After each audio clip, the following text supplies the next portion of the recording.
La necesidad de artillería realmente no ha cambiado. Es el sistema el que se ha vuelto versátil. Es muy flexible y está disponible 24 horas al día en cualquier clima. La artillería va a permanecer y quizá vuelva a asumir en el siglo XXI la posición dominante que tuvo en los campos de batalla de la Segunda Guerra Mundial.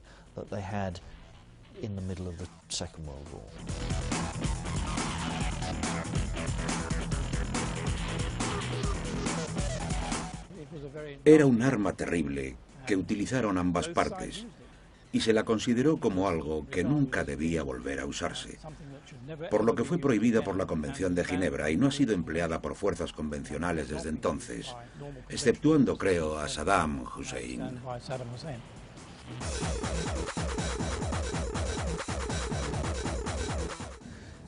Mientras tengas cerradas las compuertas, el mundo puede estallar a tu alrededor y no te va a importar. Pero si estalla, bajas el pie y sales corriendo.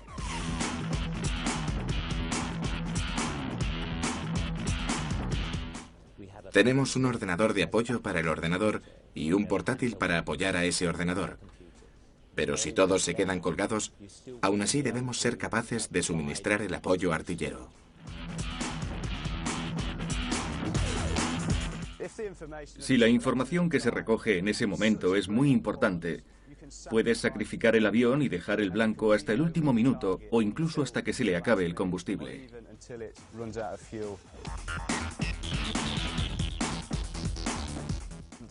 Hay mucho griterío, lo que te mantiene despierto, pero tienes que pertenecer a un equipo muy unido. Si no es así, las cosas acaban por no funcionar.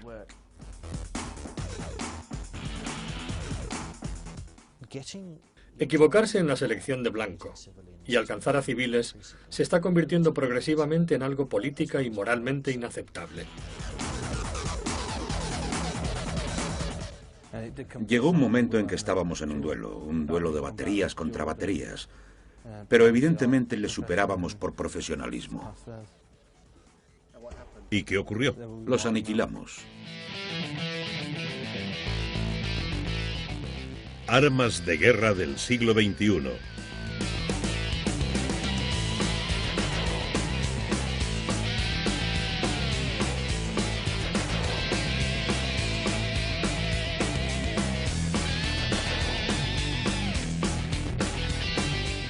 Los dioses de la guerra.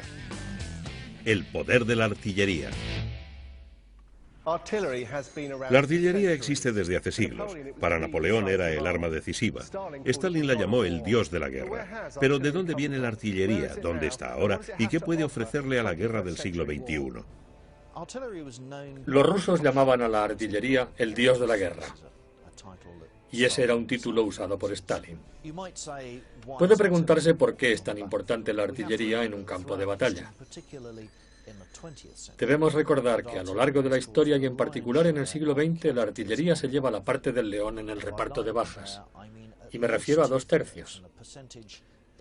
En el siglo XXI el porcentaje llegará probablemente al 85 o 90% de bajas enemigas causadas por la artillería de las fuerzas terrestres.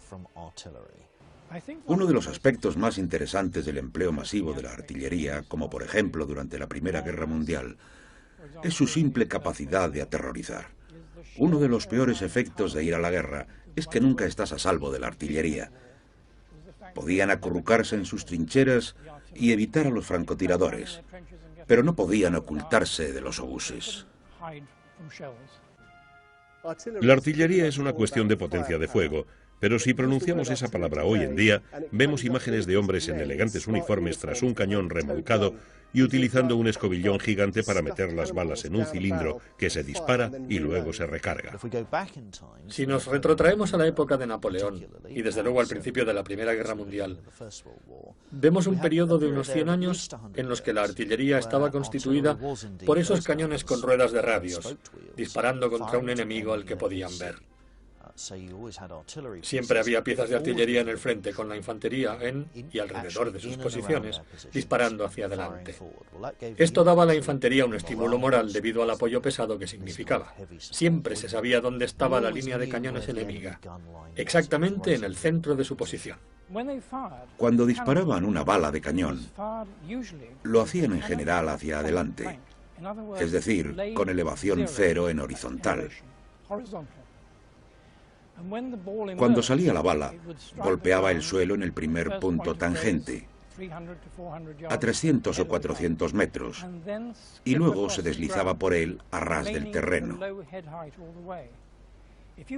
Si la disparabas en parábola, estamos hablando de una bala sólida, caería al suelo y se detendría ahí. Si se encontrara alguien en ese punto, se quedaría clavado como una estaca, pero al hacerla patinar por el terreno a ras de suelo, podía llevarse por delante multitud de hombres y de caballos. En Waterloo, por ejemplo, una sola bala de cañón acabó con un oficial y 25 hombres de un batallón de infantería. Tenías que ver delante al enemigo, suponer la distancia, preparar la carga, apuntar el cañón en la dirección correcta y disparar. En caso de fallo, se recargaba y se volvía a disparar. La artillería ha avanzado mucho desde los días del Imperio. Como es bien sabido, este AS-90 no es un tanque, es un cañón, una pieza de artillería especialmente devastadora. Muchos lo consideran el mejor del mundo en su categoría. ¿Cómo llegamos hasta aquí? ¿Cómo se desarrolló la artillería hasta convertirse en una destructora sin igual en el campo de batalla y sigue siéndolo? En los siglos XIX y XX la artillería fue enormemente eficaz. Corremos el peligro de olvidarlo. Pensamos en fuego cruzado de mosquetería y en ametralladoras a finales del XIX y principios del XX. Pero en la Primera Guerra Mundial la artillería fue muy eficaz. En la Primera Guerra Mundial hubo una enorme expansión de la artillería por ambas partes, y buena parte de ello se resume en el hecho de que hemos pasado del fuego directo al indirecto. Se ha dado un cambio en la manera de emplear la artillería, desde usarla en el frente con la infantería, disparando contra blancos que pueden verse, a un desarrollo gradual de la artillería detrás de las líneas, disparando contra un enemigo que no se ve. Hay que fiarse de los ojos y oídos de los observadores, que tienen que comunicar sus informaciones a la línea de fuego, lo cual es vital. Cuando se dispara a un blanco, puedes fallar las primeras veces, y luego diriges tus obuses contra el blanco siguiendo las instrucciones del observador. Al final de la guerra, dada la comprensión lograda del efecto de la meteorología sobre la balística, se puede predecir con bastante exactitud dónde van a caer los obuses. Teníamos que disparar a distancia contra un blanco invisible. No podíamos ver al enemigo y para precisar fue necesario inventar la predicción de fuego. Necesitábamos un buen estudio para saber exactamente dónde estaban los cañones, dónde estaba el blanco, y necesitábamos un buen puesto de observación que pudiera ver el blanco. También teníamos en cuenta el tiempo, así que al disparar este tipo de artillería éramos muy precisos y lo éramos cada vez más. Los primeros tiempos del fuego observacional eran peleas cara a cara. Había que ser capaz de distinguir un blanco desde una colina, distinguir la caída del proyectil y transmitir el mensaje. Algunas de estas transmisiones se hacían por heliógrafo. El heliógrafo era un sistema de señales luminosas en una especie de código Morse, para las que se empleaba la luz solar, que se reflejaba enviando los mensajes hacia atrás. Uno de los problemas de la Primera Guerra Mundial y de transmitir información a la batería era que nuestras radios y demás equipos no eran muy buenos. Teníamos un cable de teléfono que tenía que ser instalado por gente que iba avanzando con el carrete, enterrando el cable para que el enemigo no lo viera, de manera que pudiera informarse a los cañones de dónde estaba el enemigo.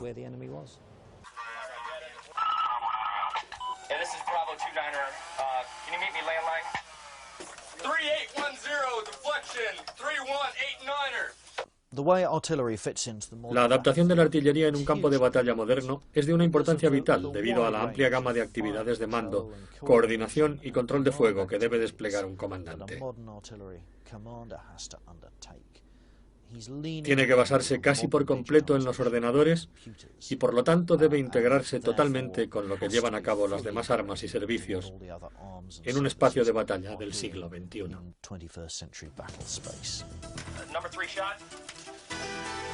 409er, Bravo 09er, shot, kilo, 90503.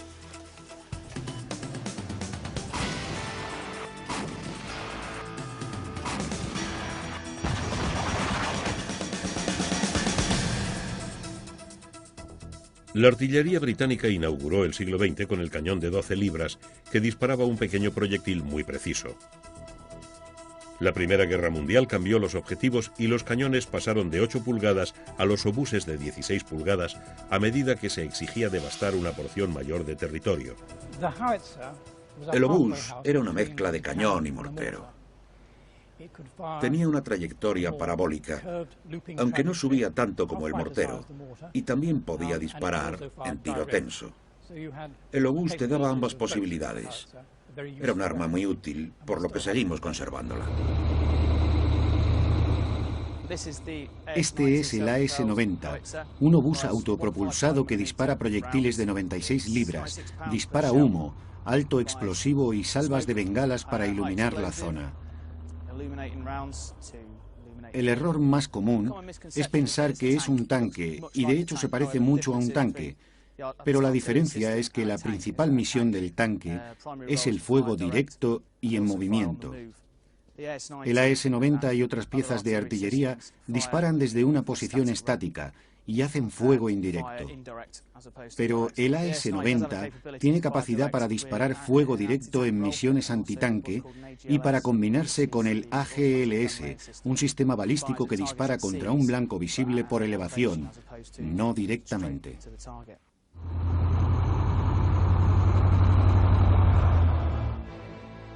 La batalla de Cambrai se conoce por la primera utilización masiva de tanques, pero también se empleó la artillería de manera revolucionaria. Una vez encargada a los tanques la tarea de cortar las alambradas, algo en lo que la artillería había fallado en el Somme, esta pudo dedicarse a otros cometidos. Se empleó el reconocimiento aéreo para descubrir y trazar con precisión las posiciones de la artillería alemana. Se emplearon más de 1000 cañones en un frente de 10 kilómetros de anchura. Saber dónde se encontraban los blancos era vital, porque permitió que unas 150 baterías disparasen durante menos tiempo, lo que provocó una sorpresa operativa y un efecto devastador. Un estudio posterior mostró que el 90% de las baterías alemanas fueron dañadas o destruidas por esta cortina de fuego. Durante la Gran Guerra, la artillería demostró ser un arma impresionante, pero ¿cómo se utilizó en la siguiente? ¿Cuáles fueron los principales cambios tecnológicos y las innovaciones doctrinales traídas por la Segunda Guerra Mundial? En la Segunda Guerra Mundial, la Royal Artillery es más importante que la Royal Navy y eso se nota en el campo de batalla. Se había dado un reconocimiento del poder de la artillería, por lo que había mucha más al principio de la Segunda Guerra que al principio de la Primera. Incluso se desenterraron de los depósitos algunos cañones montados sobre raíles. No debemos olvidar que desde la guerra franco-prusiana, que es cuando la tecnología alemana llega al campo de batalla, el ferrocarril es muy importante para la artillería. El ferrocarril transporta municiones y cañones desde el fabricante a los depósitos y desde los arsenales al frente. Y el desarrollo lógico es crear un cañón que asiente sobre una plataforma ferroviaria y no se mueva de ahí. Eso fue algo muy propio de ejércitos continentales, no tanto de los británicos. Me refiero a cañones de gran calibre transportados por ferrocarril. Se puede instalar un cañón de gran calibre en algún tipo de material rodante y puedes disponer de varios calibres, de 200 milímetros, 400 o incluso 800 milímetros, que es el tamaño de la mayor pieza de un acorazado. Estos cañones podían enviar sus bombas a 35 kilómetros con efectos devastadores.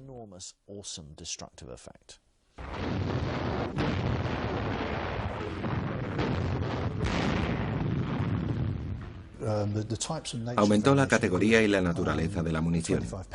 El cañón de 25 libras, por ejemplo, suscitó de pronto una increíble gama de municiones, de humo o antiblindaje que se utilizó mucho en la guerra del desierto. Había proyectiles por eco de radar para contrarrestar las cortinas de radar, otros de señales con bengalas de colores, proyectiles de propaganda, una variedad infinita.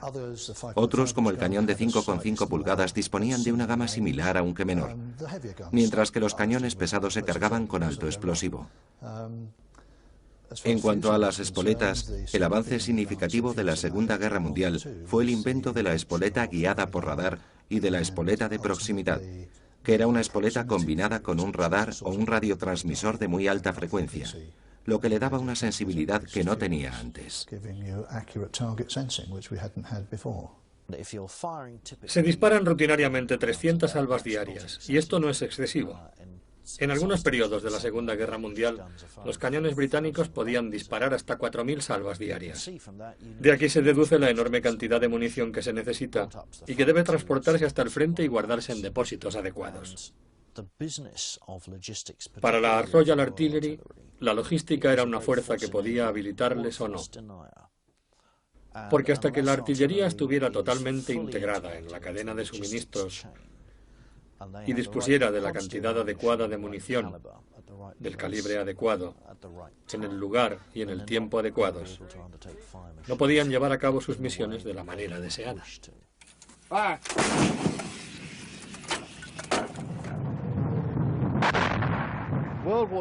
La Segunda Guerra Mundial vio el último empleo masivo de artillería, especialmente por parte de británicos y soviéticos. En términos tácticos y de la escala a la que se empleó, puede decirse que fue el apogeo de la artillería.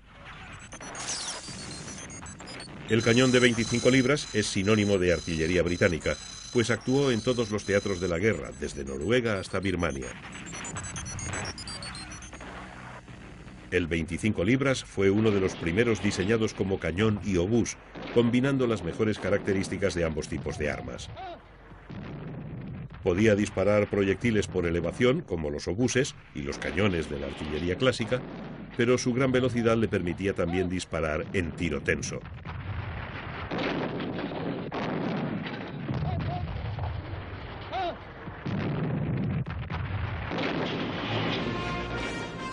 Durante las campañas de África del Norte, en 1941 y 42, fue reconvertido en arma antitanque y demostró ser capaz de derrotar a considerable distancia a los Panzer III y IV alemanes y al M30-40 italiano.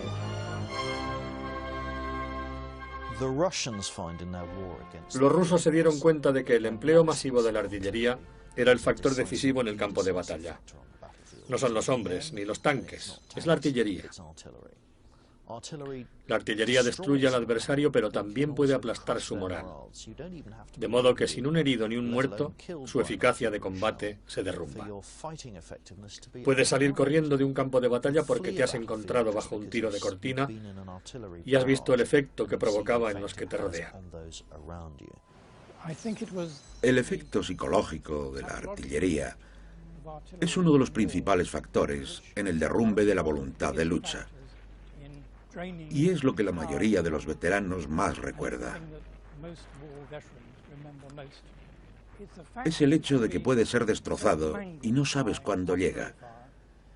Te cae encima de la nada, con muy corto aviso, lo que es psicológicamente perturbador. A este estado se le llamó conmoción por bombardeo, y era exactamente eso.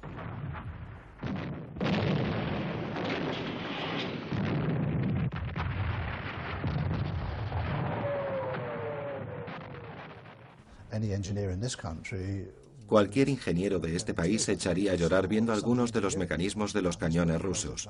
Pero su gran ventaja era que los tenían a miles y se dice que la cantidad tiene su propia calidad. Eran cañones sencillísimos de montar y de mantener. No hay casi nada en un D-30 soviético que no pueda arreglarse con un soplete o con un mazo. Cuantas más unidades de artillería puedas acumular en tu ejército, llevando muerte, destrucción y bombas al enemigo, mejor para ti. Los rusos inundaban los campos de batalla con enormes cantidades de piezas.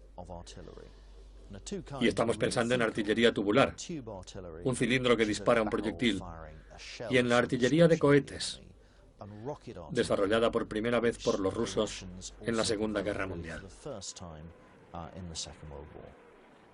Quizá una de las mayores innovaciones en artillería de la Segunda Guerra Mundial fue la introducción de los lanzadores de cohetes. El más famoso fue el ruso Katyusha. Antes de la Segunda Guerra Mundial, existía un programa de intercambio de tecnología artillera entre los soviéticos y los nazis. De este programa surgieron dos de las más terribles y eficaces armas de artillería, el BM Katyusha y el Nebelwerfer alemán.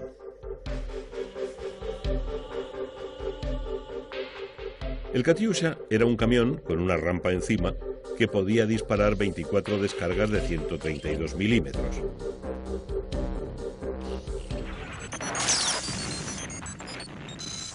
Y estos 24 cohetes llevaban un fuego devastador hasta 9.000 metros. ¿Pero qué es lo más interesante o eficaz en términos militares de la artillería de cohetes?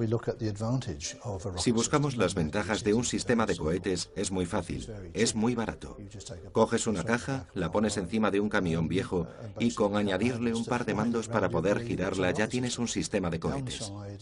La desventaja es que son muy imprecisos e irregulares. Pero si tiras lo suficientes, si aplicas la filosofía de gastar y gastar en la guerra, lograrás el objetivo. Son armas muy poderosas. Son armas zonales. No son muy precisas, pero son mucho más sencillas de usar. No se necesita tanto entrenamiento. Se prepara el lanzacohetes, se aprieta el botón y allá va una masa de cohetes. Un poder de fuego tremendo, pero no muy preciso. Es aterrorizador, y hoy en día existen los sistemas de lanzacohetes múltiples. Tiene una vaina para 12 cohetes y los envía a unos 30 kilómetros. Puede destruir un área enorme, cerca de 1 kilómetro cuadrado. Se emplearon intensivamente en la Primera Guerra del Golfo, concentrándolos en estas cuadrículas para destruir todo lo que hubiera ahí. Se les llama vulgarmente aniquiladores de cuadrículas. Se proyectan enormes cantidades de munición en áreas pequeñas, lo que destruirá todo blanco desprotegido o poco protegido en esa zona. Por supuesto, eso te estimula la moral si estás viéndolos de frente al enemigo, pero es un auténtico destructor de la moral si estás en el extremo castigado por el sistema. En un futuro, la plataforma de lanzamiento MLRS se utilizará también para lanzar el AT-ACM, sistema de misiles tácticos del ejército.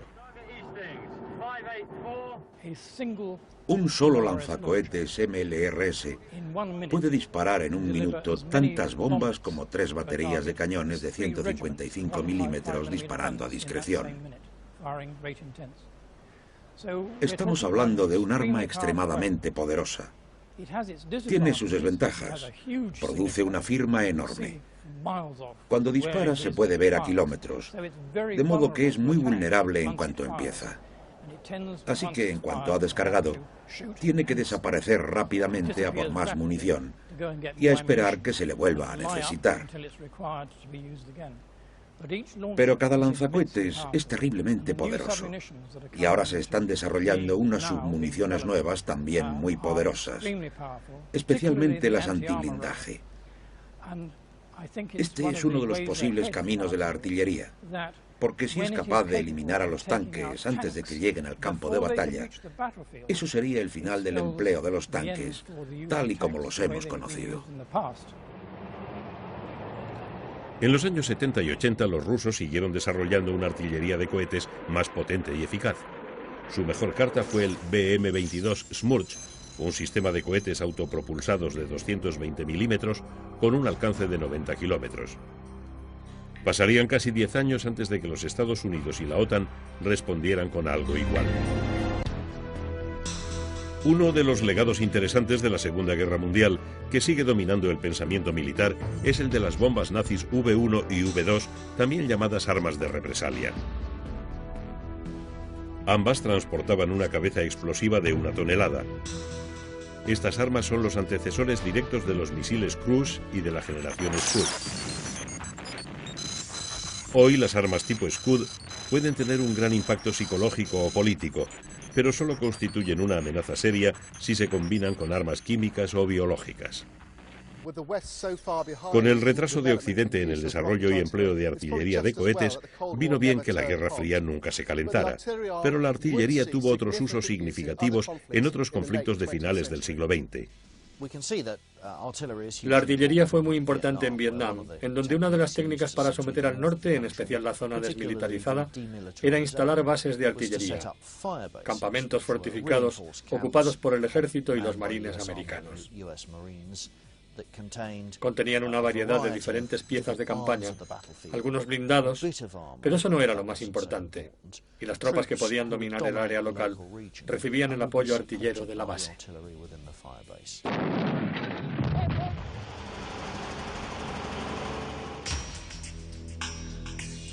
Otro momento cumbre fue la invención de la artillería autopropulsada.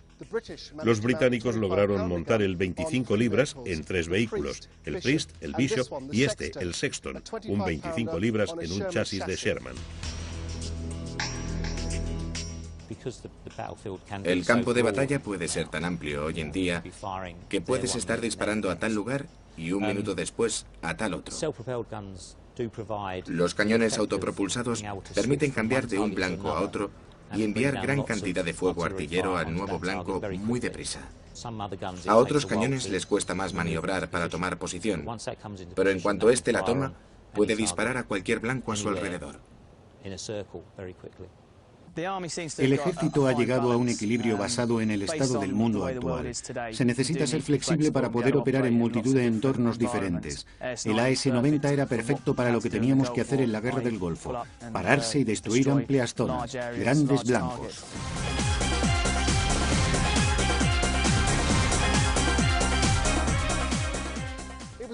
Realmente fueron los alemanes los pioneros en emplear los cañones autopropulsados que dominarían los ejércitos mecanizados occidentales de la posguerra. Los Panzer necesitaban una artillería blindada que no se quedara atrás en una situación de avance rápido en combate o que pudiera disparar y marcharse según la situación. Empezaron con 2 modelos, el Wesp y el Hummel, o como nosotros decíamos, el Wasp y el Bumblebee. El Wesp transportaba una tripulación de 5 hombres y estaba equipado con un obús de campaña de 105 milímetros. La inclinación del afuste alcanzaba de -5 a +42 grados en horizontal. Su motor de gasolina de 6 cilindros Maybach lo propulsaba a una velocidad máxima por carretera de 40 km/h. El Hummel, más grande, tenía una tripulación de 6 hombres y un cañón de 155 milímetros. Ambos entraron en acción en el frente oriental cuando Alemania invadió Rusia. En 1982, en la Guerra de las Malvinas, los británicos disponían del cañón ligero de 105 y del cañón naval de 4,5 pulgadas, pero los argentinos tenían un cañón pesado de 155 que los superó. En las Malvinas usamos nuestros cañones ligeros de 105 milímetros y teníamos apoyo artillero naval. Una de nuestras maniobras de entrenamiento consiste en formar oficiales que controlen el fuego naval en apoyo de operaciones en tierra. La combinación de nuestros cañones de 105 con el apoyo artillero naval fue lo que realmente terminó la guerra. El general Menéndez, comandante argentino, llegó a decir: vuestra infantería ganó las batallas, pero vuestra artillería ganó la guerra. En las Malvinas, el cañón ligero llegó a su mayoría de edad. Disparó cientos de salvas. Era fiable. No se rompía. Disparaba tanto que los sistemas de retroceso se calentaban.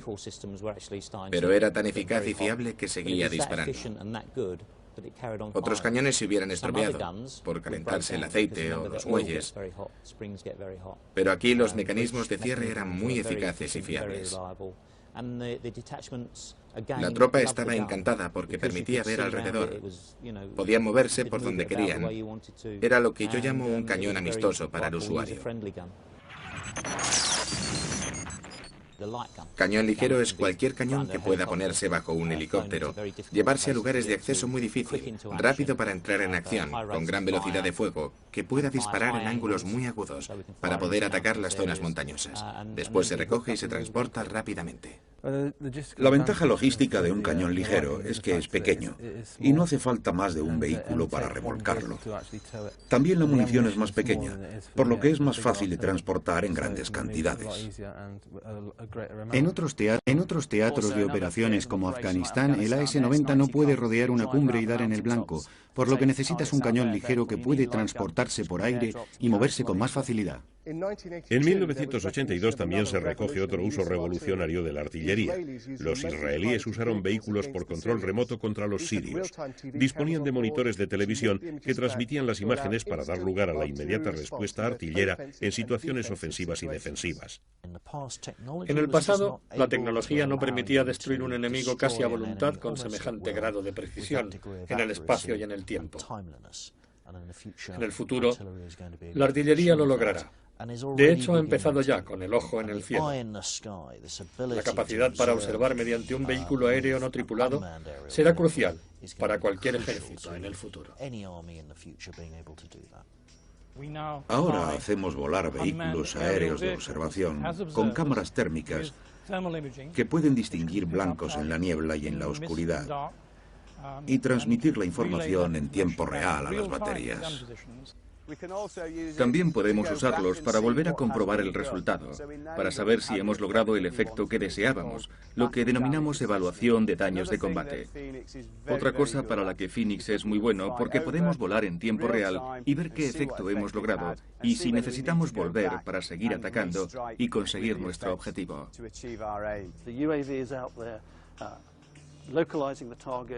Los UAV, vehículos aéreos no tripulados, localizan los blancos y transmiten esta información a las armas más apropiadas, que pueden ser piezas de artillería o un sistema GMLRS, o un helicóptero de asalto, o un cazabombardero. De lo que estamos hablando es de atacar un blanco con el arma más adecuada en el menor tiempo posible, gracias a las posibilidades en red que van a proporcionar los UAV.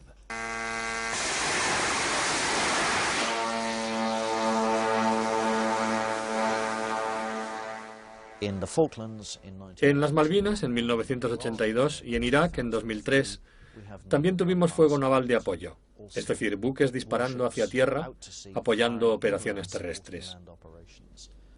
Aunque pensemos en coordinar la artillería de cobertura en términos terrestres, debemos recordar que si hay agua cerca, también tendremos que coordinar el fuego naval.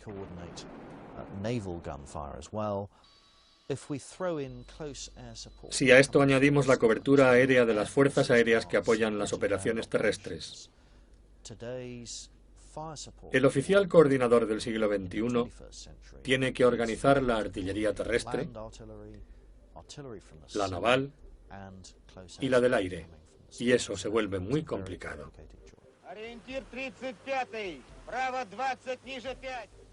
En la época de la Guerra Fría, en la segunda mitad del siglo XX, la artillería estaba cambiando y se reconocía la necesidad de tener cañones pesados que pudieran con los blindajes. Si te enfrentas con tanques, necesitas algo bastante pesado para detenerlos, y los cañones de campaña más ligeros, como el de 25 libras de la Segunda Guerra Mundial, o incluso los cañones de 105 milímetros que teníamos en servicio en los años 60 y 70, eran insuficientes ante la artillería del Pacto de Varsovia. Necesitábamos más cañones y más pesados. Claro que la OTAN y el Pacto de Varsovia no eran los únicos que jugaban a desarrollar la artillería. En esa búsqueda de mayores distancias había otros jugadores serios, como los sudafricanos. El G652 de la empresa sudafricana Denel se anuncia como el sistema artillero más avanzado del mundo. Es un sólido obús de 155, autopropulsado, con 6 ruedas, que puede alcanzar los 70 km/h como todoterreno. Dispone de cargadores controlados por ordenador que admiten un ritmo de fuego de 8 descargas por minuto. El cañón es un clásico 155 milímetros y combinado con proyectiles asistidos por cohetes tiene un alcance de casi 70 kilómetros, mucho más que cualquier sistema parecido. Esto significa que un solo G652 es capaz de cubrir un área de casi 1.700 kilómetros cuadrados desde su posición.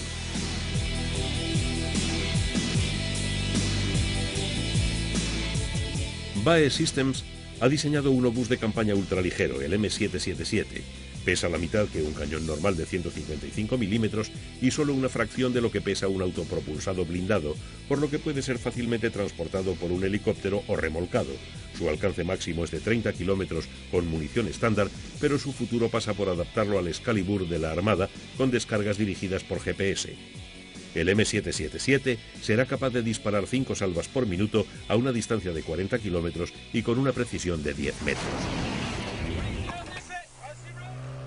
De Suecia llega el impresionante FH-77, un obús de 155 milímetros que en un principio es un cañón remolcado, pero dispone de su propia unidad energética para una mayor movilidad.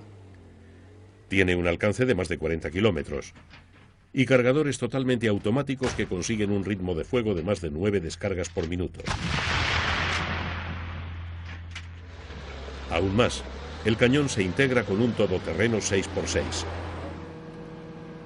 Se completa con un sistema de navegación terrestre, un ordenador balístico y un radar de velocidad inicial que le da total autonomía en el campo de batalla. Esto convierte al FH-77 en un sistema artillero extremadamente poderoso y móvil. En el siglo XX la artillería no solo se desarrolló en términos de calibres o de sistemas autopropulsados, hubo otras innovaciones que transformaron la capacidad de la artillería. El proyectil es el arma de la artillería. El cañón es solo el mecanismo de disparo. El arma básica es el proyectil de alto explosivo, un objeto de metal relleno de alto explosivo conectado a una espoleta que funciona con el impacto o en el aire. Un proyectil de alto poder explosivo es fácil de fabricar y relativamente barato. La idea es que al explotar, el armazón estallará en un gran número de trocitos que serán proyectados por todas partes, causando el mayor daño posible. La tecnología de vanguardia debe formar parte de un sistema bélico, sobre todo terrestre.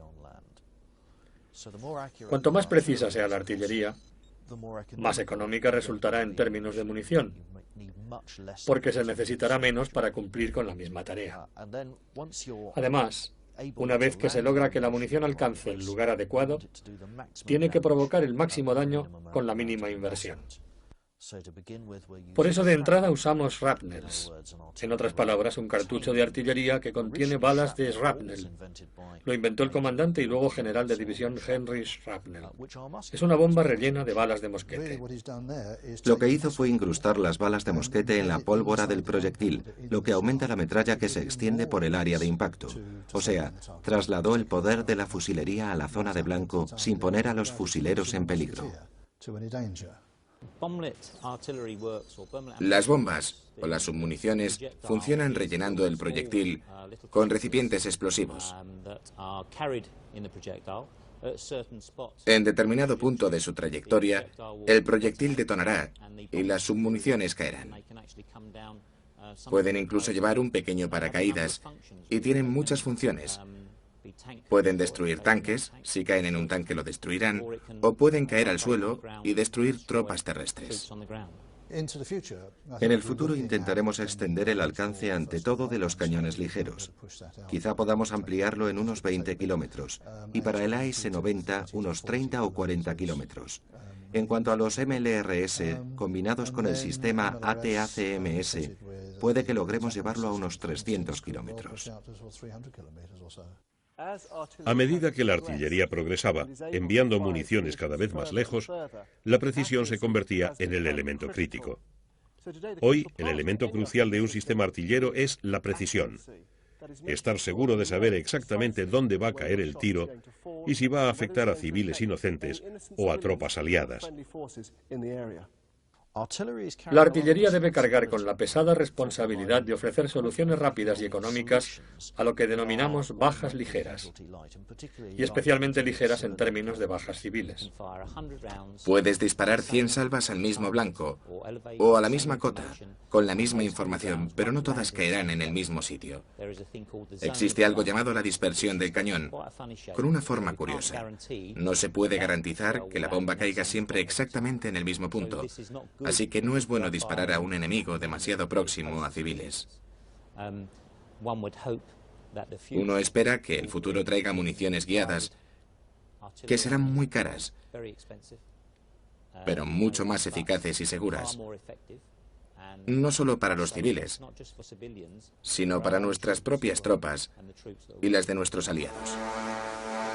La precisión de disparo ha mejorado mucho gracias al uso de vehículos aéreos no tripulados en misiones de observación.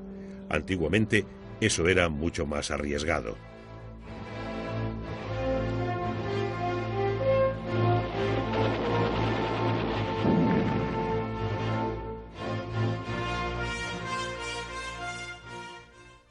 La artillería actual no tiene por qué ser más pesada que antiguamente. La combinación de poder de fuego y precisión le otorgará en las guerras del siglo XXI un potencial mucho más eficaz.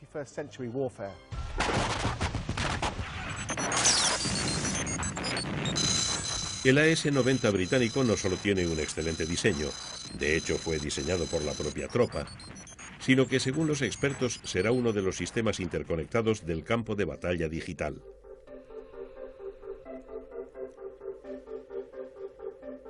El programa americano Crusader era muy similar al AS-90, un sistema futurista de alta tecnología integrada. Pero esta máquina superdesarrollada y carísima nunca entró en servicio. Como tantas otras máquinas militares muy sofisticadas, fue abandonada. Con las guerras de Afganistán y de Irak en la memoria, si la artillería pretende ganar una influencia real en el campo de batalla, debe demostrar su efectividad en conflictos de alta y baja intensidad. Baja intensidad significa que no siempre estás seguro de quién es tu enemigo. Hay un montón de civiles, algunos tramando algo, otros completamente inocentes. Puede haber cooperantes o corresponsales de las televisiones o de los medios de comunicación. Es preciso diferenciarlos a todos para que no acaben convirtiéndose en blancos. Y los criterios sobre si pueden ser las fuerzas especiales o los mecanismos de reconocimiento y detección de la artillería los que distingan un blanco, reconozcan lo que es y decidan en el menor tiempo cómo destruirlo, solo la artillería puede proporcionarlos. No los servicios ni las fuerzas aéreas. A la artillería del siglo XXI se le está cargando progresivamente con la responsabilidad de hacer las cosas bien y no matar civiles. El general de división británico J.B.A. Bailey, uno de los principales expertos mundiales en artillería, describe un umbral de intensidad de combate que debe cruzarse antes de recurrir a la artillería, pero afirma que en muchas operaciones de contrainsurgencia no se dará el caso. Pero cuando no se necesitan los cañones, los artilleros tampoco se quedan en casa.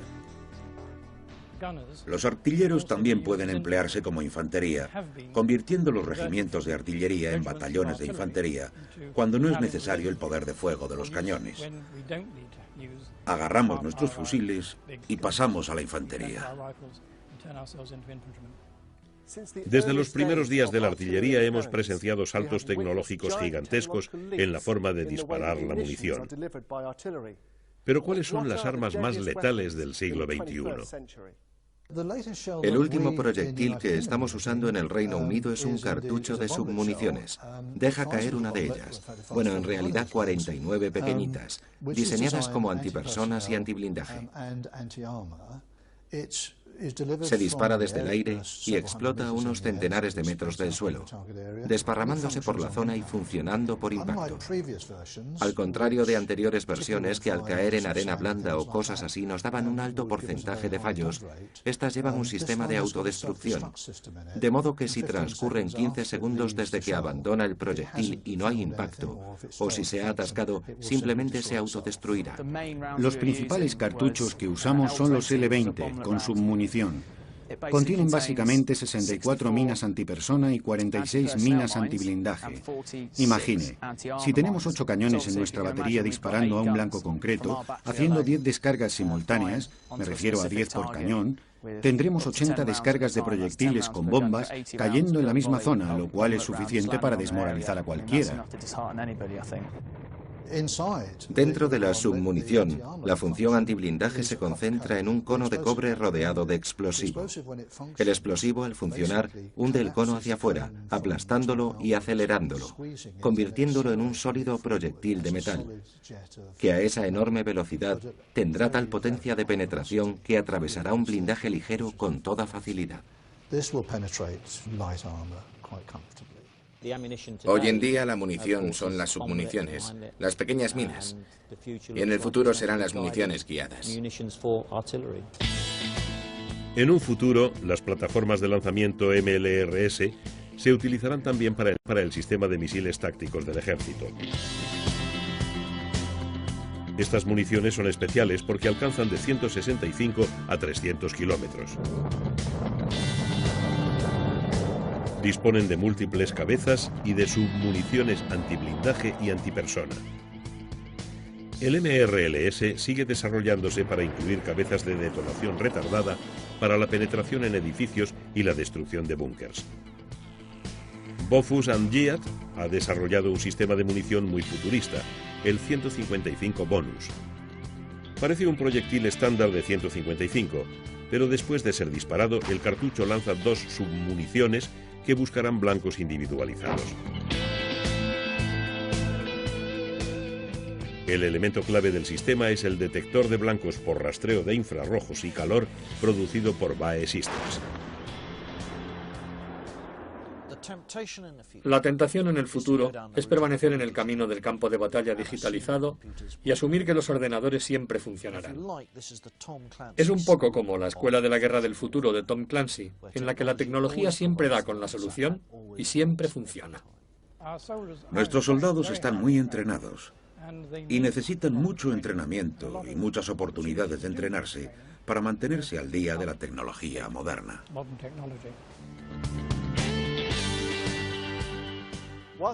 Aunque ya no sea el dios de la guerra, la combinación sensata y flexible de cañones pesados autopropulsados y cañones ligeros aerotransportables integrados en un campo de batalla digital hace que el futuro de la artillería, sin ser brillante, esté garantizado.